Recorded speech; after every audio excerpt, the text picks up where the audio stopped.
인생에서 가장 중요한 질문이 있다면 성도님들은 어떤 질문이라고 생각하십니까? 그 가장 중요한 질문을 우리 성도님들은 받아보신 적이 있으신가요? 수많은 말과 질문 속에 우리가 살아가지만 쏟아지는 말과 질문 앞에 우리는 자신의 말로서 답변할 수 있을 것입니다. 각자에게 사항에 따라 주어지는 질문과 답변은 다르지만 한 가지 공통된 답변이 있습니다. 예수를 오래 믿었건 늦게 믿었건 우리는 신앙 고백을 통해서 구원받는 하나님의 자녀로 이 땅 가운데 살아가고 있다는 것입니다. 하나님을 믿고 또 우리 그분이 주시는 복과 은혜 가운데 우리는 많은 것을 누리고 또 경험하고 살아가고 있습니다. 어쩌면 저와 여러분이 예수님 믿고 감히 기대하지 않는 삶을 산다고 해도 과언이 아닐 것입니다.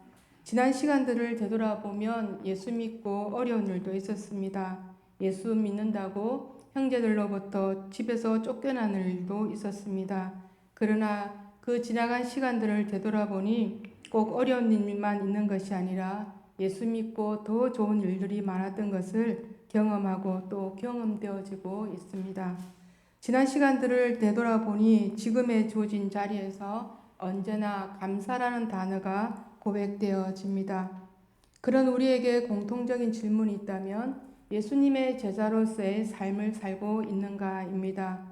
팬인가 제자인가 책을 쓴 가일 목사님의 글에서 성경에서 가장 섬뜩한 메시지 중 하나가 우리가 아무리 예수님의 제자라고 스스로 자청해도 정작 심판의 날, 그날 그분이 우리를 모른 채 하실 수 있다는 것입니다.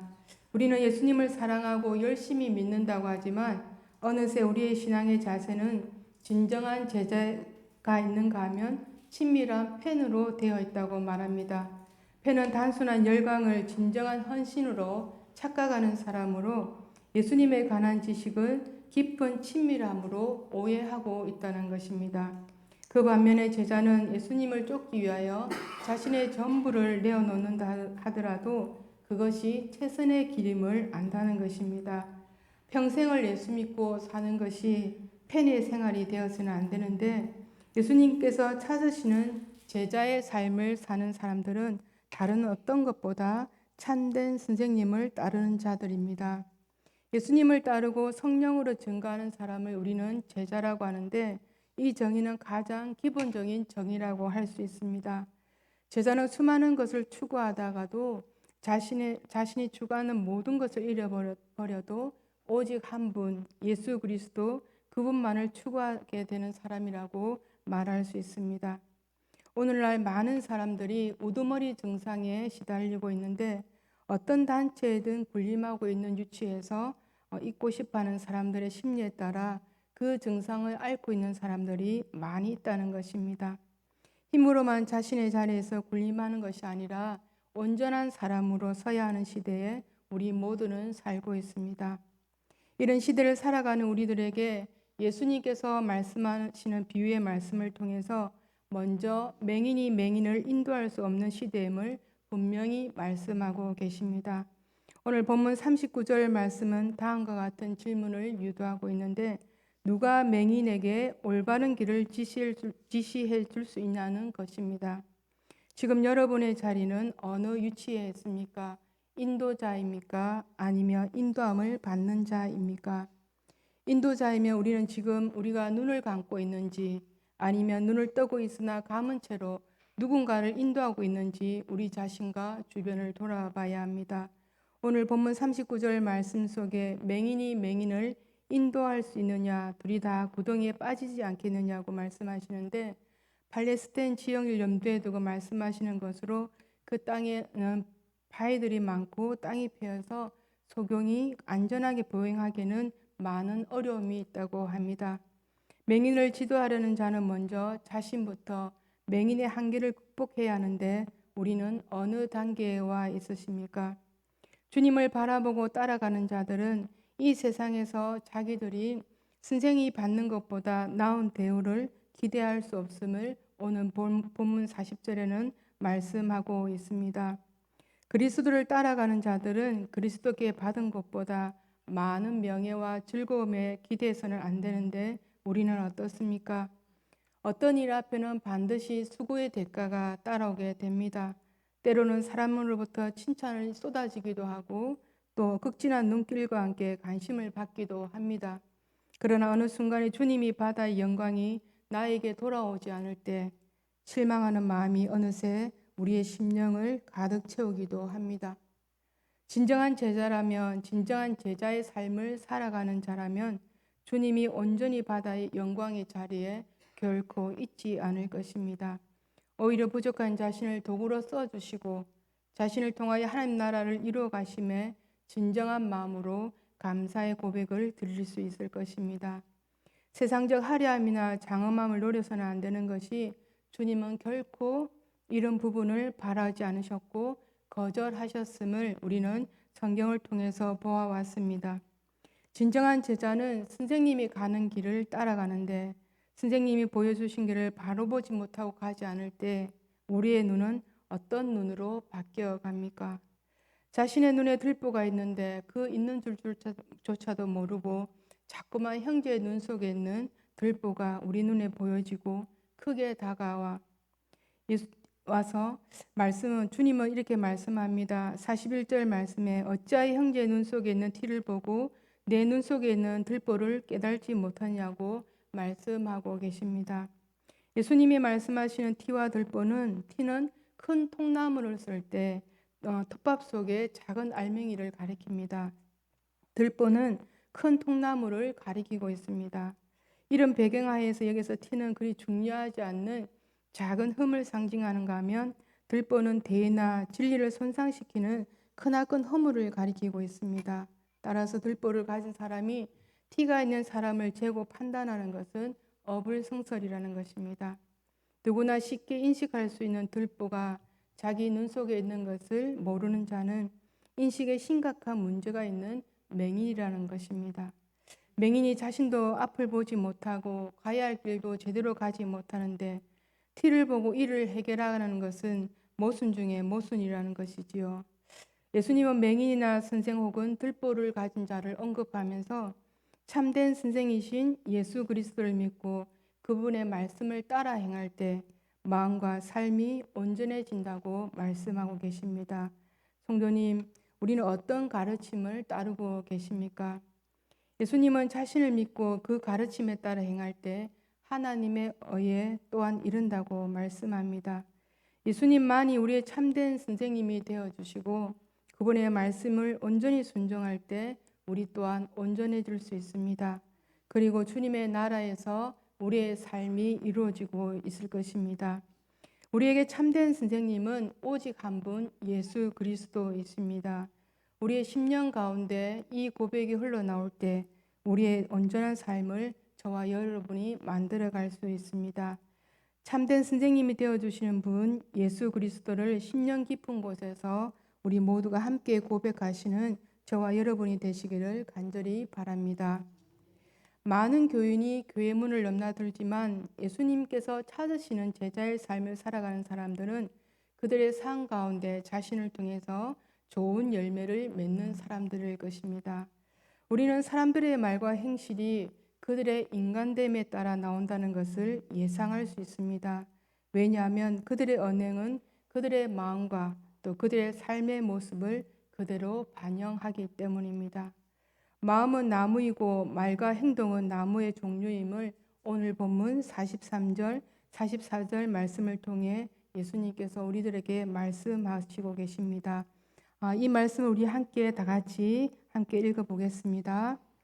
못된 열매 맺는 좋은 나무가 없고 또 좋은 열매 맺는 못된 나무가 없느니라. 나무는 각각 그 열매로 아나니 가시나무에서 무화과를 또는 찔레에서 포도를 따지 못하느니라. 아멘. 나무와 열매의 관계가 선한 사랑과 선한 말의 관계로 설명되고 있는데 성도님들께서는 어떤 단어를 많이 사용하십니까? 수많은 단어들이 우리 입술을 통해 흘러나오지만 그 단어들이 때로는 사람을 살리기도 하고 죽이기도 하고 상처와 아픔을 주기도 합니다. 유명한 심리학자인 지글러 박사의 이야기입니다. 그가 어느 날 길을 가다가 한 거지를 만납니다. 거지는 바닥에 연필을 늘어놓고 1달러라고 써 놓았습니다. 얼핏 연필을 파는 것처럼 보였지만 실은 구고라는 것을 그곳에 자주 지나다니는 모든 사람들은 다 알고 있었습니다. 수많은 사람들이 거지를 불쌍히 여겨서 지나가면서 돈을 주고 지나가기도 합니다. 하지만 어느 누구 한 명이라도 1달러라고 써놓은 연필을 가져가지는 않습니다. 그날도 지글러 박사도 처음에는 무심코 돈을 주고 지나갑니다. 그러나 얼마 가지 않아 지글러 박사는 되돌아왔습니다. 그리고 그 거지 앞에 놓인 연필을 집어들며 이렇게 말을 건넵니다. 내가 이제 이 연필을 받았으니 당신도 나와 같은 사업가요. 그 오랜 시간이 흘렀습니다. 어느 날 멋진 신사 한 분이 지글러 박사를 찾아와 말을 건넵니다. 나는 항상 그 자리에서 연필을 팔고 있었지만 다들 돈만 주고 가지 한 사람도 그 연필을 가져가는 사람은 없었습니다. 그래서 나는 나 자신이 거지인 줄 알았습니다. 라고 말입니다. 수많은 사람들은 그 사람은 수년 전에 지글러 박사가 길거리에서 만났던 바로 그 거지였던 것입니다. 그는 이어 다시 고백하기를 그런데 그날 당신은 달랐습니다.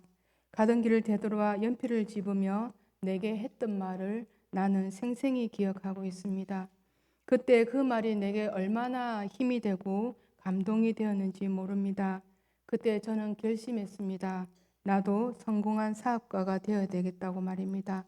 그리고 그것을 이루기 위해 수고하고 애쓰다 보니 어느새 이 자리에 서게 되었습니다.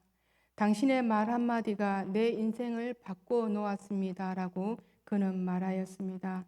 성경은 우리에게 말합니다. 말에는 엄청난 영향력이 있고 우리 인생을 변화시키고 새롭게 하는 힘이 있다고 잠언 16장 24절에 말씀하고 계십니다. 선한 말은 꿀송이 같아서 마음에 달고 뼈에 양약이 되느니라고 성경은 말씀하고 계십니다. 우리가 쓰는 말이 우리 마음에 꿀처럼 달고 또 뼈에 양약이 될 만큼 힘이 있다는 것을 말씀하고 계시는데 평소에 우리는 어떤 말로 나 자신과 이웃과 공동체에 영향을 남기고 계시는가요? 나의 입에서 흘러나오는 말이 주위 사람들에게 긍정적이고 소망이 되고 또 용기를 주는 말이 되고 있는지요? 아니면 나의 말로 인하여 상처받고 또 마음의 문을 닫는 이웃이 있으신가요? 주위 사람들에게 긍정적이고 소망의 말을 건네기 전에 주님은 우리의 마음을 먼저 들여다봐야 함을 오늘 본문 45절에 말씀하고 계십니다. 45절 말씀을 우리 다 함께 읽겠습니다. 선한 사람은 마음에 쌓은 선에서 선을 내고 악한 자는 그 쌓은 악에서 악을 내나니 이는 마음에 가득한 것을 입으로 말함이니라. 아멘. 마음은 곳간입니다. 말과 행실은 그 곳간의 지출이거나 거기서 나오는 산물이 되어줍니다. 마태복음 12장에서도 선한 창고에서 선한 것을 꺼낼 수 있다고 말합니다. 반면에 세상의 육에 대한 사랑이 왕노릇하고 있다면 결국 그 마음에는 악한 것이 쌓여져서 끊임없이 악한 것을 낼 수밖에 없음을 말씀하고 계십니다. 말씀에서 보듯이 근본적으로 무엇이 변해야 합니까? 바로 우리의 마음이 변해야 합니다. 말은 우리의 마음의 표현입니다. 마음에 가득한 것이 입으로 말한다고 기록된 것처럼 우리 마음이 말로 나타나기 때문입니다. 땅에 속한 것을 말하는 이는 땅에 속한 자라고 요한복음 3장 32절에 말씀하고 있습니다.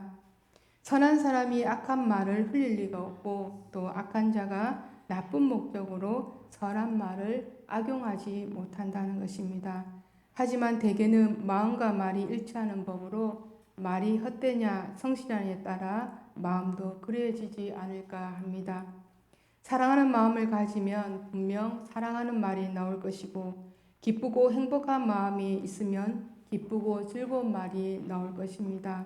절망하고 낙심된 마음이 있으면 한숨과 동시에 부정적이고 낙심된 말이 나오는가 하면 삐뚤어진 마음이 있으면 분명 삐뚤어진 말이 나올 수밖에 없습니다. 그러므로 우리는 선한 것뿐만 아니라 우리 마음을 무엇으로 채울지 우리 모두가 관심을 기울여야 합니다. 예수 그리스도가 찾으시는 제자로서의 삶을 살고자 하시는지요? 우리 마음에 선한 것이 나올 수 있도록 선한 것을 먼저 쌓고 선한 말을 하고 삶을 살아야 합니다. 성도님들의 마음은 무엇으로 다스리고 또 마음을 위해 무엇을 채우고 있으신지요?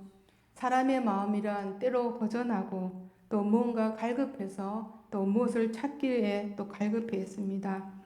채워지지 않는 마음을 위해서 이것도 해보고 저것도 해보고 그래도 채워지지 않으면 사람을 만나서 실컷 이야기도 나눠보기도 합니다. 그리고 여기저기 설교 방송도 줄줄이 들어보기도 합니다. 책을 뒤적거리고 마음을 채워보려고 하지만 여전히 채워지지 않는 마음을 무엇으로 채울까 하고 고민도 해봅니다. 이것저것 찾아 채워보았지만 결국 지나가는 말에 불과합니다. 그러다 성경책 앞에 마음과 몸을 조아리는 우리 자신을 발견하게 될 것입니다. 말씀이 육신이 되어 우리 가운데 가시기를 원하시는 하나님의 말씀만이 우리의 심령의 빈 공간을 온전히 채워줄 수 있음을 믿습니다. 예수님을 믿고 따르는 제자의 삶을 살아가기 위해서는 성도는 말씀 안에서 참되게 믿을 때, 그 말씀이 내 안에 가득 채워져 있을 때 그 말씀이 이끄는 대로 우리의 삶이 거룩해질 거라고 믿습니다. 그리할 때 베드로전서 4장 11절 말씀처럼 만일 누가 말하려면 하나님의 말씀을 하는 것 같이 우리 입술에서 말들이 흘러나올 것입니다. 나의 말이 아니라 하나님의 말씀이 우리 안에서 흘러나와서 거룩한 제자의 삶을 저와 여러분이 살아낼 수 있을 것입니다. 하나님의 말씀으로 우리 안에 가득 채워져서 제자로서 거룩한 삶을 살아내는 저와 여러분이 되시기를 간절히 바랍니다.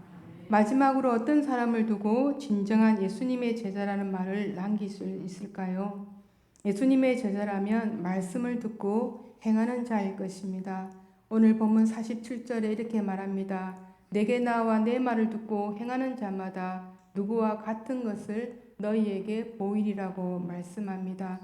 예수님의 제자로서 삶을 살아가기에는 그리스도의 말씀을 듣는 것만으로 충분하지 않고 그것을 행하는 단계에 이르러야 함을 말씀하고 있습니다.